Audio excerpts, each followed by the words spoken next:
Kadapa safe గా ఉండాలంటే రెడ్డప్ప గారి ఫ్యామిలీ ఉండాలంటూ పొలిట్ బ్యూరో సభ్యుడు రెడ్డప్ప గారి శ్రీనివాసులు రెడ్డి సంచలనమైన వ్యాఖ్యలు చేశారు. తమ ఫ్యామిలీ ఉన్నంత వరకు కడపలో భూ కబ్జాలు, దందాలు, అరాచకాలు ఉండవని అన్నారు. కడపను శాంతియుతంగా ఉంచుతామని పేర్కొన్నారు. గిట్టని వాళ్లు చేస్తున్న విమర్శలను పట్టించుకోమన్నారు. రాబోయే కార్పొరేషన్ ఎన్నికల్లో 50 డివిజన్లలో టీడీపీ జెండా ఎగురవేస్తామని శ్రీనివాసులు రెడ్డి తెలిపారు. కడపలో వైసీపీకి స్థానం లేకుండా చేస్తామన్నారు. ఏ రోజుకైనా మా కుటుంబమే సేఫ్. మేముంటేనే ఈ కడప నగరం భద్రంగా ఉంటుంది. ఇది గుర్తుపెట్టుకోవాలా.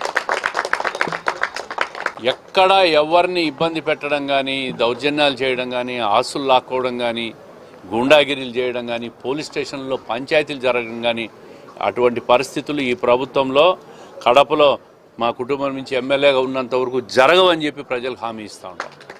వైసీపీని కడప జిల్లాలోనే ఖాళీ చేయడమే నా ధ్యేయంగా నేను పనిచేస్తాను.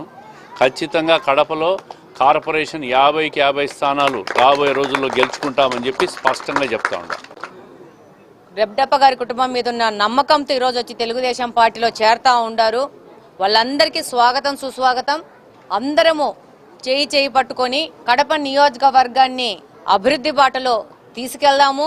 అలాగనే కడపలో 5 సంవత్సరాల నుంచి అశాంతికరమైన వాతావరణాన్ని క్రియేట్ చేసి దాడులు, కబ్జాలు, పంచాయతీలు చేస్తున్న ఈ సాంప్రదాయాన్ని నుంచి కడప నియోజకవర్గాన్ని బయటికి తీసుకొచ్చి ప్రతి ఒక్కరూ ప్రశాంతంగా గుండె మీద చెయ్యేసుకొని వాళ్ళకు సంబంధించిన వ్యాపారాలు కానీ, ఉద్యోగాలు కానీ, వాళ్ళ కార్యక్రమాలు కానీ ప్రశాంతంగా చేసుకునే విధంగా కడప నియోజకవర్గాన్ని ముందు తీసుకెళ్లే విధంగా ప్రతి ఒక్క తెలుగుదేశం పార్టీ కార్యకర్త రాబో కాలంలో చేరే వాళ్ళం అందరం కలిసి పనిచేస్తామని సందర్భంగా తెలియజేసుకుంటున్నాను.